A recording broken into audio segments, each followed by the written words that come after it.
इस वीडियो में मैं जिस ड्रग का रिव्यू करूंगा उसका नाम है लिपवास। उसके अंदर जो मेडिसिन आती है वो है एटोरवास्टेटिन 10 मिलीग्राम्स। सिप्ला फार्मा की ये प्रोडक्ट है। और देखिए 10 मिलीग्राम्स एक लोवेस्ट डोज है इसकी। इससे ऊपर फिर 20 मिलीग्राम भी आती है, 40 मिलीग्राम भी आती है, 80 मिलीग्राम में भी ये अवेलेबल है। ये जो अटोरवास्टेटिन है ना, ये स्टेटिन फैमिली से बिलोंग करता है। स्टेटिन के नाम से और भी बहुत सारी मेडिसिन आती हैं। अटोरवास्टेटिन उनमें से एक है। देखिए मैं आपको समझाता हूँ कि ये करती क्या है। अगर तो कोई पेशेंट है जो मोटापे का शिकार है, बहुत ज़्यादा मोटा है, मोटापे की वजह से अक्सर दिल की भी प्रॉब्लम्स हो जाती हैं, ब्लड की प्रॉब्लम्स हो जाती हैं, ब्लड में जो है कोलेस्ट्रॉल इकट्ठा होना शुरू हो जाता है और जगह-जगह पे ब्लड वेसल्स जमना शुरू हो जाती हैं, जिसकी वजह से फिर अक्सर औकात ऐसा होता है कि ब्लड वेसल्स ब्लॉक हो जाती हैं, ब्लड आगे नहीं जा पाता, इंसान को हार्ट अटैक भी हो सकता है, वो मर भी सकता है। तो ऐसी कंडीशन में एक तो मोटापा कंट्रोल करना होता है। इसके अलावा अटोरवास्टेटिन दी जाती है कि जो आपके ब्लड में जो कोलेस्ट्रॉल और लिपिड्स हैं, उन लिपिड्स को कंट्रोल किया जा सके। उसके लिए फिर अटोरवास्टेटिन देते हैं, ठीक है? इनिशियली तो लोवेस्ट डोज़ से देते हैं 10 मिलीग्राम्स या 20 मिलीग्राम्स दिन में 1 गोली दे देते हैं। लेकिन अगर किसी का ज़्यादा प्रॉब्लम है, ठीक है? जो लो डेंसिटी लिपिड्स होते हैं, ठीक है? ये बैड फैट होता है, लो डेंसिटी लिपिड्स।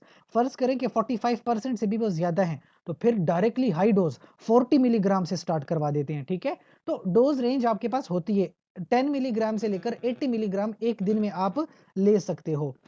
ये ड्रग समझना बहुत जरूरी है कि सिर्फ ड्रग से काम नहीं चलेगा।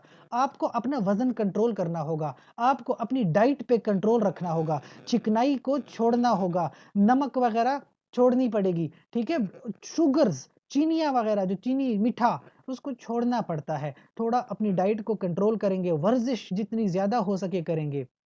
अच्छा, जो लोग ये मेडिसिन लेते हैं, वैसे तो उनको बड़ा फ़ायदा होता है इस मेडिसिन से, लेकिन कुछ साइड इफ़ेक्ट्स भी हो सकते हैं। डायरिया हो जाता है अक्सर लोगों को, आर्थराल्जिया, जोड़ों वगैरह में दर्द होता है, पट्ठों में, जोड़ों में, नेज़ोफेरेंजाइटिस, कुछ लोग कहते हैं कि हमारी जो रेस्पिरेटरी ट्रैक है, वहाँ पे सूजन हो गई है। अच्छा, इसके अलावा कुछ शिकायत होती है कि नींद नहीं आती, मसल्स में दर्द होना शुरू हो जाता है, ठीक है? हाथों-पैरों में दर्द होता है, तो इस तरह की कुछ प्रॉब्लम्स बताई जाती हैं और लिवर के जो बायोमार्कर्स हैं, वो थोड़े बहुत डिस्टर्ब हो जाते हैं, जिससे हमें ये पता चलता है, अगर किसी पेशेंट को किडनी का या लिवर का प्रॉब्लम है, तो वो डॉक्टर को लाज़मी बताए। अगर वो ये ड्रग प्रिस्क्राइब होती है, तो इस ड्रग की कुछ डोज़ एडजस्टमेंट हो सकती है। अगर आप नहीं बताएँगे कि आपको लिवर का या किडनी का प्रॉब्लम है, तो इस डोज़ की वजह से आपका कोई नुकसान हो सकता है। तो डोज़ के हवाले से डॉक्टर को लाज़मी बताएँ कि अगर आपका कोई लिवर का या किडनी का इश्यू है। अगर तो कोई निकल आता है कि फ़र्ज़ कीजिए किसी को लिवर का प्रॉब्लम है, तो ये ड्रग छुड़वा दी जाती है, फिर अटोरवास्टेटिन नहीं देते। इस वजह से डॉक्टर को बताना लाज़मी है। प्रेगनेंसी के हवाले से भी याद रखें, प्रेगनेंसी में अक्सर ख़वातीन का जो है मुख्तलिफ ब्लड प्रेशर बढ़ जाता है, कोलेस्ट्रॉल बढ़ जाता है, लिपिड्स बढ़ जाते हैं। तो प्रेगनेंसी में भी ऐसा नहीं है कि खुद से मेडिसिन इस्तेमाल करना शुरू कर दी।